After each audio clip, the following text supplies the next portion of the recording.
Good morning.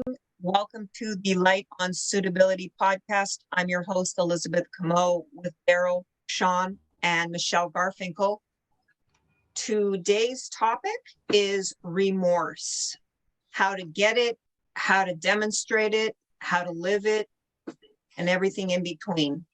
So I wanted to turn this over to Daryl because Daryl is the one who picked the topic for today, and I will chime in later. Good morning, everyone. Michele, Elizabeth, Sean. First of all, it's a pleasure to be with you all this morning. And this is a very important topic for the world, not just for people going to the board. I think it's a very important topic for all of us because remorse is something that's so misunderstood and it's something that's overlooked, but it's essential in life in itself. How do we define remorse? I learned that remorse is a feeling of sadness, of intense, deep regret for something that I've done. I was convicted for murder. I did not have any remorse initially because I thought that what I was doing was right. But what I learned was, very short, I didn't value human life. I didn't understand the ripple effects. I didn't understand how many people's lives were impacted by my decisions. So that prevented me from feeling remorse. I just want to say that if you don't have a serious belief that you've done something wrong, if you don't take the time out to look and see how many people's lives have been impacted or affected by your actions, then you're going to have a blocker. It's going to be something that prevents you from having remorse. And for a life term, inmate going in front of the board, they're going to read it immediately that you don't feel any shame, you don't have any guilt, you don't have any pain, and you will not be sent home, because if you don't feel these things, you will do something bad again. So it's very important. And from the life perspective, when we do things that's wrong and we hurt people or harm people or whatever, we need to have remorse also. So it's all about accountability. So I'm going to turn it over to Sean now. Sean, because we went heavy on remorse when we were inside, because we both come from a gang culture and a background where we didn't feel anything because we masked our feelings. So I need you to take that mask off today. I know it's off. I'm just being facetious. Take that mask off and share with the people, and we're going to chime with each other how we dealt with remorse. For me, I thought remorse was just like what I thought was remorse. It was not even close. What was remorse? I went to my sponsors and my facilitators who knew, my mentors who knew what remorse was. I honestly had a little difficult understanding remorse because I was like, I don't get that. Like, I'm already doing that. But as I searched and kept reading different, views from people of what remorse is, I was like, oh.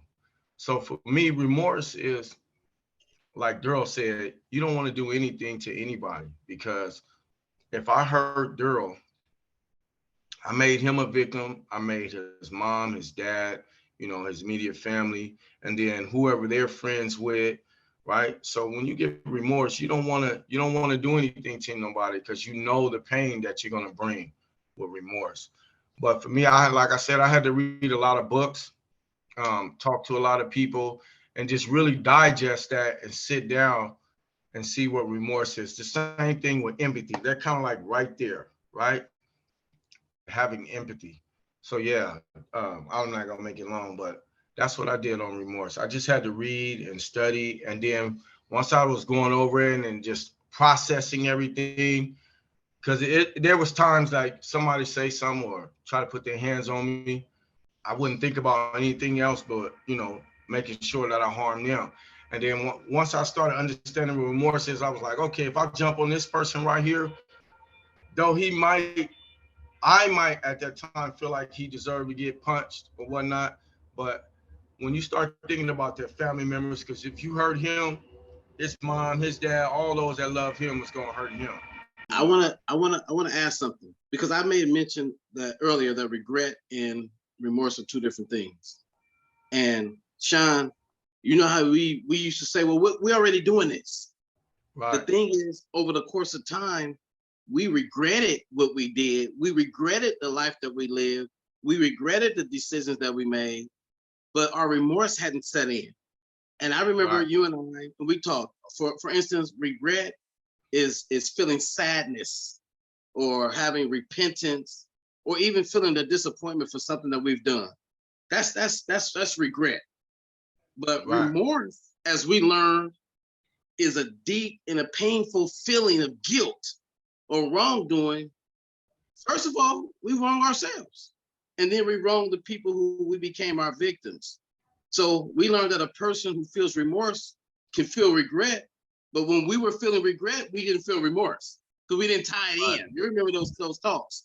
So, Right. And this is for Elizabeth and this is for Michele, because your clients, family members, understand this. I was told write remorse letters. And I was like, how I do that? You remember that, Sean? Yep. So the guy that was helping us understand crime, think about what took place immediately after. So I said, okay, regardless of the circumstance, because I tried to justify that, but I was selling drugs. So whatever happened as a result of that, it was my fault. I took that. But I thought about the police had to be called. So they had to stop doing whatever they were doing and run to this place. The ambulance had to be called. They had to stop whatever they was doing, run to this place. The doctors had to get involved. Family members had to be called. Neighbors were traumatized. I started thinking about all the way up to the district attorney, the prosecutor, everybody who got involved in my antics and said, wow. And that was called the ripple effect. And then I had to ask myself, how do I feel about that? Because what if the police were helping some old lady across the street and then they let her go because they got a call for a 187 and she got hit by a car? I did that. Or the ambulance was saving someone who was giving birth to having a heart attack. I stopped that. And on and on and on, you start thinking about whose lives are being affected by your actions. And this helped me to start internalizing and say, wow, I mean, it was deep. And I started feeling so guilty because I don't know how many lives were affected by my actions and still don't know to the day. So when we wrote remorse letters, remember, Sean, we wrote a remorse letter to the district attorney, to the police department, to the fire station. We wrote remorse letter to the family, to the friends, people we don't even know, because I want people to know I'm really, really apologetic for the actions that I did, and I wish I could do something to change it. And then I started internalizing and reading those letters over and over again, like I used to read the letters about my character defects, to really understand how I felt and how I should feel about this. So it's like you said, Sean, when you start having remorse, you don't want to harm nobody no more because you understand how many other people are going to be affected. I love the way you broke that regret down, because they, like you said, we have regret, but we thought regret was our remorse, right? But it wasn't. It's not. And so that's very important for people to understand that regret and remorse are slightly different. Because when you have regret, some people regret that they did it because they got caught, right? Some people regret because they really, changed their life and they see that they messed up and that was wrong. But with that remorse, like you said, Duro, you don't want to hurt nobody else. You don't want to cause that pain. Because for me, I had to look at, like, it was given to me by my mentor.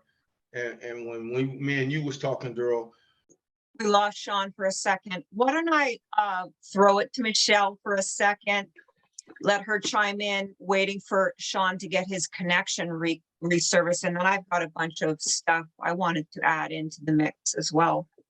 Please do. Well, the first thing I want to kind of comment on is what Daryl just said about the police, because I've had a lot of experiences where I've talked to my clients about remorse and they write the letters to the police and first responders and the neighbors. But I don't think a lot of them really understand how they were affected. And the way you just summed it up with, what if they were helping an old lady across the street or someone with a heart attack, really hits it on the head. Because a lot of people think that the prosecutors, the police, even the defense attorneys, everybody's getting paid to do a job. But the way you hit it really, I think, speaks volumes for it. And I think also trying to be able to put yourself in someone else's shoes to really see what they experienced is very helpful. And that's where those letters come in effect. I know last time we talked, I talked about having my clients write out the version of the offense from their victim standpoint. And that helps you gain some remorse and empathy, I think. Oh, Sean's back. Sean's back. Jump back in, Sean. You were cut off at a certain point. I think I was talking about regret and remorse, and I was talking to my mentor about it because I was feeling, feeling sorry for things. Oh, that's what it was. So what happened to me, because I really still wasn't getting it. Like, it was confusing. I was like, man, I got remorse. I got empathy. I don't know what you're talking about. He was like, no, you just regret, right? He said, I can see by some of your actions, you still just regret it. I was like, no, I don't. So what he had me do was start looking at things that were happening in my family. He wrote down some questions and asked me to just ponder on them. So one of them was, how did you feel when your stepdad used to beat on you and your mom all the time? How did that make you feel? So, I start writing things down, and then I would come back as I thought about it throughout the day or the next day or a week later. Another question he asked me was, how did it feel to get jumped or to get shot or shot at or to lose a loved one from gang violence or from incarceration, whatever, right? How did it feel when your sister got raped? And so I just sat back and I thought about these things. And I was like, I was angry. That was my first thing. I was angry, right? And so I wrote down anger, and that's a secondary emotion. And so that's where, once I realized, okay, he said, what's going on before that, before you get angry? I was like, man, I was hurt. I felt helpless because I couldn't be there to be there for my sister or help her out in any way, And so once I start seeing them little things, and then it became easier. Matter of fact, I answered my sister's one before I answered anything because that really hurted me. And the dude was a close member of the family. And so when I realized that, then I went back to everything and I started writing it down. And I started to see, okay, if you don't like the pain that's being caused to you, your sister, your mom, your dad, whoever it is, right? And then they have friends. And then that's when the light just came on. They have friends because, my mom's friends was hurt, because of what happened. And so then don't you project that out there. Don't you hurt nobody. And so that's how I was able to see it. I learned differently. I'm weird like that. So like I said, for me on everything, for me to get empathy, for me to have insight, I had to look at myself first, or things had to happen in my life, and I had to just sit back and process it. And I was like, wow, this is what Joaquin was talking about. This is what Richie Mayco, this is what Daryl was talking about. Okay. And so that's the way God used me. He just used the experiences in my life to bring me out to be able to see remorse, regret, empathy, and stuff like that. All fantastic, you guys. I wanted to chime in as well about remorse. And a big thing about it is being repentance, the idea of repentance. So in the Bible, it doesn't really matter, Old Testament, New Testament, pick your poison, so to speak. But there are two requisites, both in the Old Testament and the New Testament, and that is to turn from evil and turn to good. And so what does that mean? It doesn't mean, okay, now I feel bad. It means that, but it also means to renounce detestable practices and bring the messages to others. And so there's a huge component to remorse. And it's not just, I do feel bad. Inside, I now feel bad. Now I understand, what I've done and the harm I've caused, but it's also to stop doing evil. And by evil, I'm using that in a very broad term, but that means gang activity in prison, breaking the rules, yelling at officers, being a shitty inmate. So apologize for my French. But that is a key component, not only for remorse, but also to get paroled, because you can say, I'm sorry all day long, but if your actions don't add up, that's a big problem. So one of the things we also talk about is amends. And so that amends is made by being repentful. And that is to renounce your detestable practices, and not only renounce them, but stop them. And that comes down to all of it, the big stuff, stabbing other inmates, getting involved with gang activity, bringing trafficking drugs, using drugs, and on down the line, having window coverings when the officer says don't have a window covering. Because how can you really demonstrate that you're sorry if you're still that same guy that says, well, the rules don't apply to me today, or that's just a little rule or that rule. But that's one of the big things I wanted to add to the equation that you guys are talking about, because amends is also a very important topic to 12 steps, right? So 12 steps says 8 and 9, identify your victims, identify how you harmed them. That's from steps 4, 5, 6, and 7, sort of all together. And then how do you fix it? Okay, you can't necessarily fix it with a letter of apology. You need to bring that to the Board of Parole hearings, because it's a very important exercise, and it's a very difficult exercise, because like Michele said, you have to start from the victim's point of view, and the victim's point of view goes in that letter of apology. But you also have to be able to understand the impact on the victim over there. And then in terms of telling the panel, what have you done to make amends? You really haven't made amends. You're continuing to, violate rules and still act like the guy that or gal that came to prison.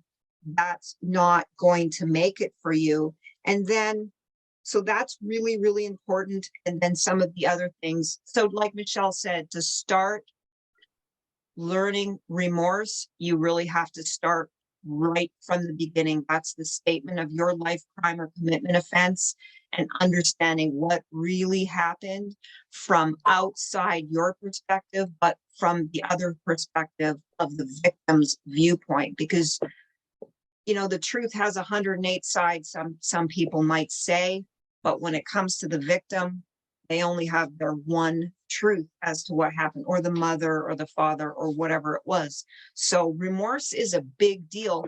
And just to also round this out, Title 15, remorse is a factor of suitability, an express factor of suitability. So that's another reason why you need to focus on remorse right from the get-go. It's also part of the structured decision-making framework as part of offender change, because when you do your crimes and when you're doing crime in general, or just running a life that's not very positive or repentful, you don't think about those things. And then the other thing is, well, I was a youthful offender, okay, that's good. That's good. You get the first 2 prongs. We understand that your actions were of a impulsive, immature guy. But the third prong is growth and maturity. And you really need to show that growth and maturity via remorse, in addition to all the other things that we talked about from a week-to-week basis. So that's my 2 cents on that. And if anybody has any follow-up, please feel free to jump in. I want to just make one other comment really quick on the remorse topic. There are actually clients that we have that are innocent of their crimes. And that does not mean you cannot show remorse for the loss of someone's life or someone being victimized. So there are ways to work on that as well. So it's important that you look at your lifestyle, how you got convicted, and just being a human being. You can feel bad for somebody else being harmed. So you still have to show remorse, even if you're innocent. And there's a lot of exercises that you can do for that as well, that I'm sure the guys can tell you about also. Thank you very much, Michele. I was going to mention that, perfect, but I want to add 2 things. When I began to understand remorse and really feel it, it helped me understand empathy, putting myself in someone else's shoes. And it also, and this is most important, it helped me deal with my impulsivity. Because when you're impulsive, you're doing things without thinking about the consequences. When you start internalizing your remorse and having empathy, you start thinking about how the consequence of any action that's going to be taking place. So I told people, when you start delving into remorse, you're going to become a different person, because you're going to think differently, you're going to act differently, because now you're going to be responsible. And that's going to help you get found suitable, being responsible and accountable. And Sean, you know, as Michele and Elizabeth know, when you go to the board, when they go to the board, they ask the first question. That first question is a make it or break it question, and it's something they already know the answer to. And if you don't give them that fact in that first question, everything else is bad. And they ask you something that's usually shameful. So it helps you to open up when you start dealing with your remorse and your empathy and your impulsivity. Sean, would you like to add anything to that? Nah, you nailed it right there. I laughed about the first question. Do you remember? Yeah. Why are you in So- prison? Yeah. Yes. So, you know, or it might be, say you got some confidential dropped on you, right? And so they'll ask you, so were you selling any drugs in prison, right? And it's like 3 or maybe just 1 confidential on you, right? Saying that you was. And so you better answer that question the correct way. You better answer it the correct way. So yeah, I definitely agree with that. And what Elizabeth and Daryl was saying, that it's definitely different things, and that's how you start learning. For me, like I said, I learned this just looking at my life and how it made me feel. Self-awareness. You know what I mean? Yes. And I didn't like the feeling. But see, I couldn't see it at first because I was still kind of numb, right? And so, you know, we numb ourselves to the stuff that goes on in the world and the stuff that goes on in prison. Like, you got to keep going, right? Somebody gets stabbed. Oh man, that's too bad. You keep on going about your day and never think about it. I needed to see them things. It was excellent. Perfect. Thanks for chiming in on this very valuable topic. And what do we have in store for next week, Daryl? Actually, we want to do a part 2 to remorse, because you made something you said, how do we live with it? How do we display it? And I would like us to go into how we live with remorse, how we deal with it, because it can become stressful. It can also be when you internalize and understand the things you've done and start feeling the type of way, it can become traumatizing to the person. So I want to talk about that to prevent our listeners and their family from being traumatized from someone being brutally honest about how they feel about what they did. And I think that's something that we need to talk about. And it's something that also we can encourage and motivate our clients to, when they come face to face with the real them, how to deal with it, because I have to deal with it every day.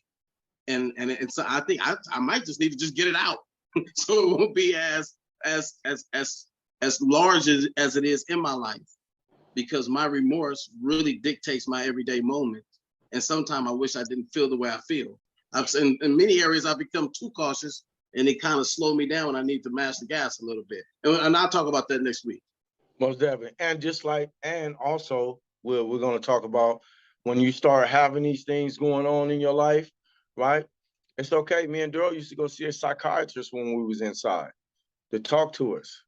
You know, there's nothing wrong with going to talk to somebody to that has an even playing field. They're not there to judge you, do anything, right?